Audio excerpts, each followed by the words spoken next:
Amados irmãos, amadas irmãs, querido povo de Deus, vocês também que estão nos acompanhando pelos nossos meios de comunicação sociais, pela Rádio Canoa Grande FM, pelo nosso canal no YouTube, pelo nosso Facebook e também pela DATV, o canal da Diocese de Apucarana. A Santa Igreja retoma o tempo comum no calendário litúrgico. Nós paramos antes da Quaresma, no 9º domingo do tempo comum. E agora nós retomamos o 10º domingo do tempo comum. Por isso que a cor da igreja modifica, volta para o verde que significa esperança. O verde que significa uma árvore viva, vistosa, uma árvore que sempre está preparada para dar frutos, e frutos em abundância. É Cristo que, através de suas pregações públicas, renova a nossa força e a nossa esperança para que possamos dar bons frutos para o reino de Deus. Mas o Santo Evangelho de hoje nos mostra uma coisa que eu já mencionei a vocês em algumas homilias anteriores, que todos os pecados são perdoados, que todas as blasfêmias são perdoadas, menos os pecados e as blasfêmias contra o Espírito Santo. Quais são esses pecados, essas blasfêmias contra o Espírito Santo? É duvidar do messianismo de nosso Senhor Jesus Cristo, duvidar da sua missão, colocar em questionamento, em xeque, a sua missão salvadora, colocar também em xeque a realidade invisível que nós vivenciamos em cada sacramento e em cada Santa Missa. Então, todas as vezes que nós colocamos em dúvida, em xeque, e nós devemos buscar o perdão, nós temos que acreditar piamente, nós temos que depositar toda a nossa confiança na força redentora e salvadora de Deus Todo-Poderoso. Por isso que Jesus, ele repreende aqueles mestres da lei que diziam que ele estava possuído por um Beelzebu e que pelo príncipe dos demônios ele expulsava os demônios. Olhem só, gente, que loucura, né? Que blasfêmia, que coisa sem lógica, sem nexo. E Jesus, com toda a sua sabedoria e com toda a sua didática, transmite para eles uma resposta através de parábolas. Daí ele diz assim: meus filhinhos, como é que Satanás pode expulsar Satanás? Se um reino se divide contra si mesmo, ele não poderá manter-se. Se uma família se divide contra si mesma, ela não poderá manter-se. Então percebam, né? Quantas famílias divididas por causa de heranças, por causa de dinheiro, por causa de intrigas, de ciúmes, de conflitos. Quantas famílias se dividindo, depois ela vai sedimentando, vai enfraquecendo. Vocês já perceberam que antigamente, acho que até hoje existe ainda um pouco, por causa da pandemia, privou bastante, mas Dia das Mães, Natal, Ano Novo, a gente procura a avó. Eu lembro, a minha família é assim, eu tenho a minha avó, por parte do pai, que tem 86 anos. A família toda se reúne em volta da avó, é a matriarca. É em volta da avó que nós nos reunimos. E eu fico imaginando, e se um dia a avó morrer, será que vamos nos reunir? Será que a família vai estar unida novamente? Porque essa característica de união está se perdendo, ela está sendo destruída.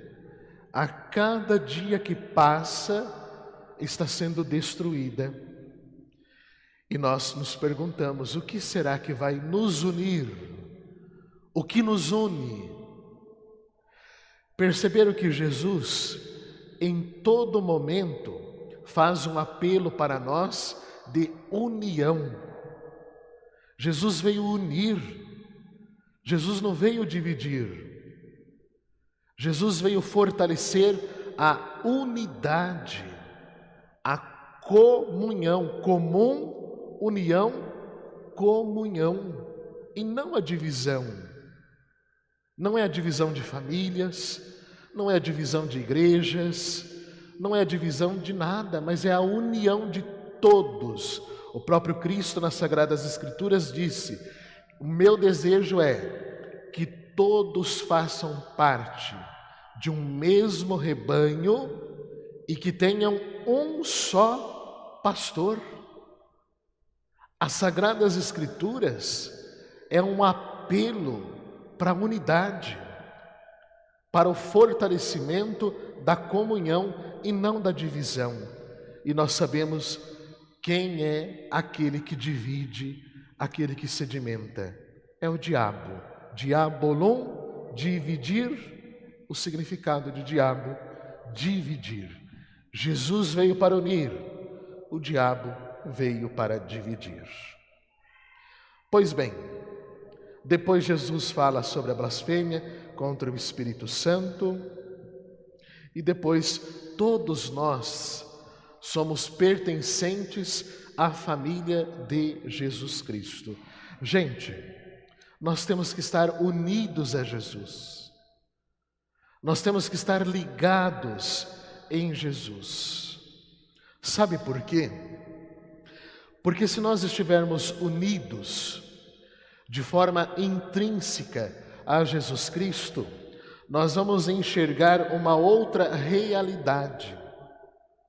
Existe a realidade que a igreja apresenta a nós através das cores litúrgicas, através da ornamentação, através da vela, do crucifixo, do altar, do ambão da palavra, da cadeira do presidente da celebração. Existe essa realidade que a igreja tenta transmitir para nós e que nós enxergamos com os nossos olhos físicos. Mas existe uma outra realidade, e essa somente com os olhos da fé nós podemos enxergar.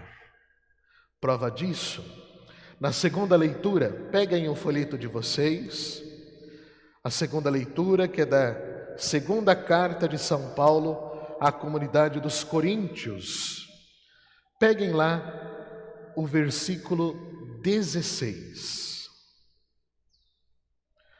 Acharam aí o versículo 16 da segunda leitura, que começa assim, ó: por isso não desanimamos. Acharam? Vamos ler então bem forte, bem alto, para que isso seja guardado no nosso coração e na nossa mente. Versículo 16, vamos lá. Por isso,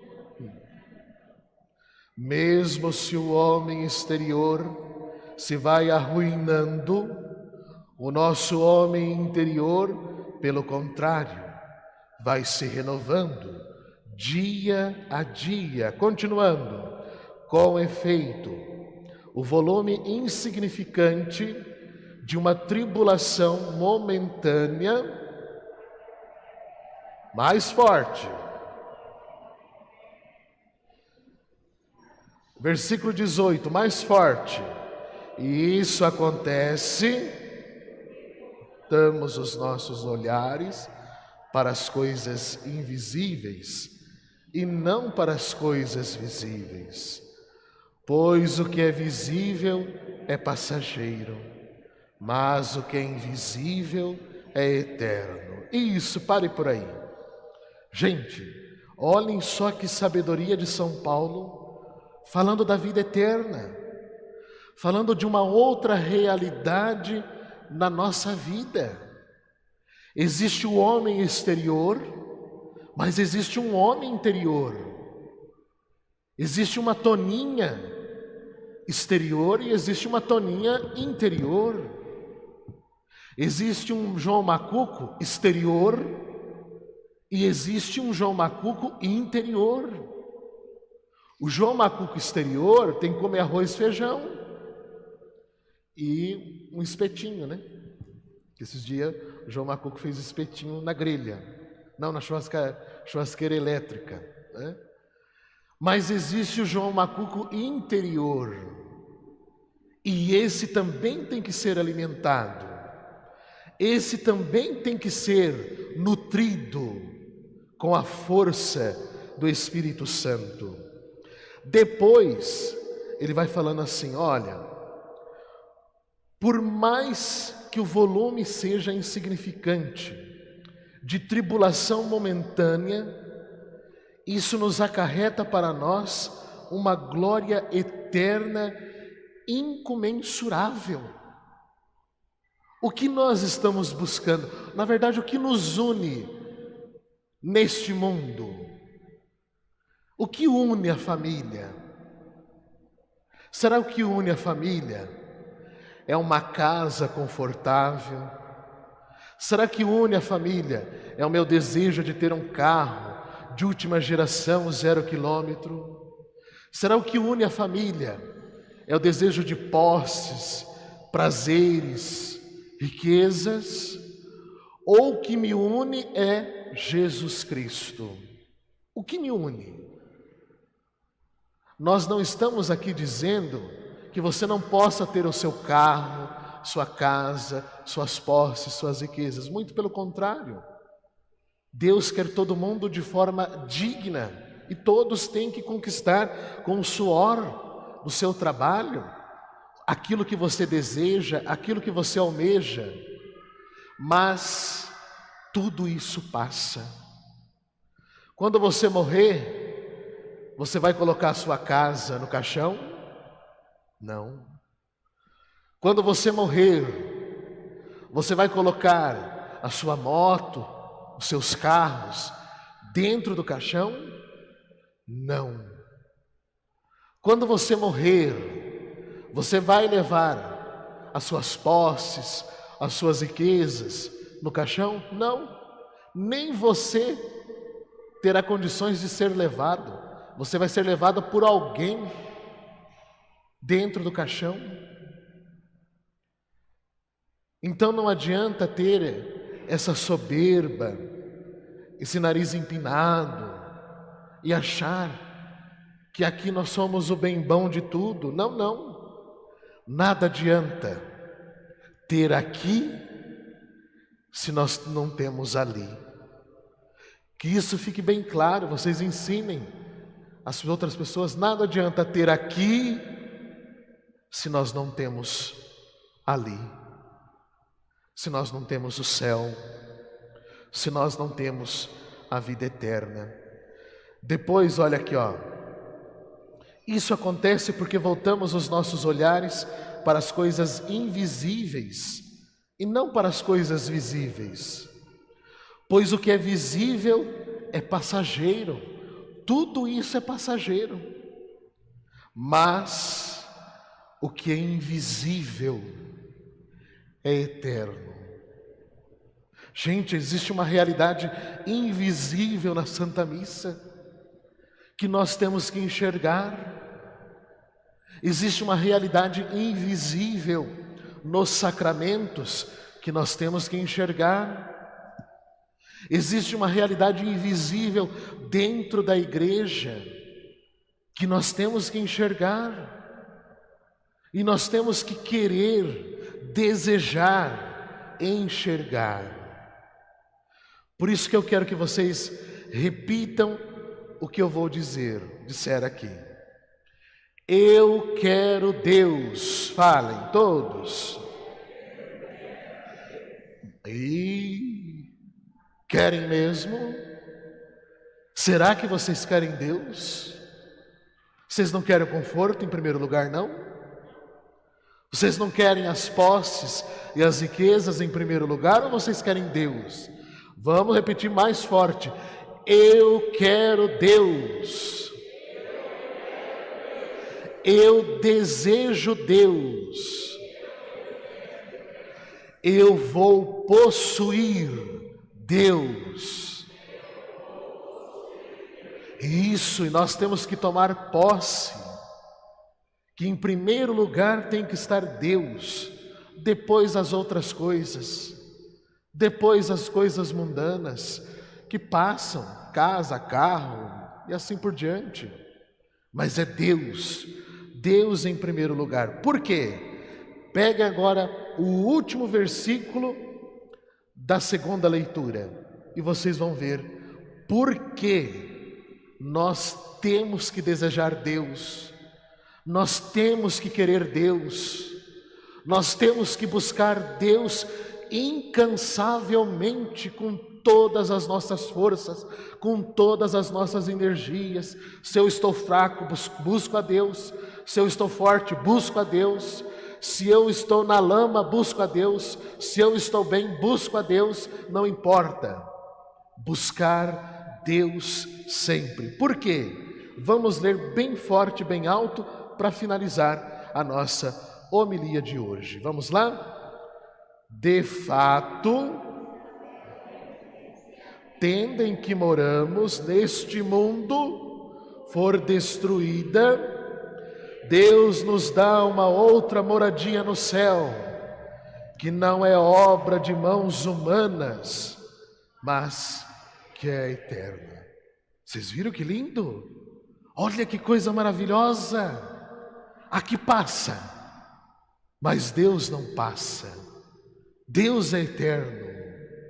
Aqui passa, é passageiro, mas existe uma riqueza que não passa, que a traça não corrói, que ninguém pode nos tirar se nós estivermos junto com Deus e enxergar essa realidade invisível na nossa vida. Olhem só, gente.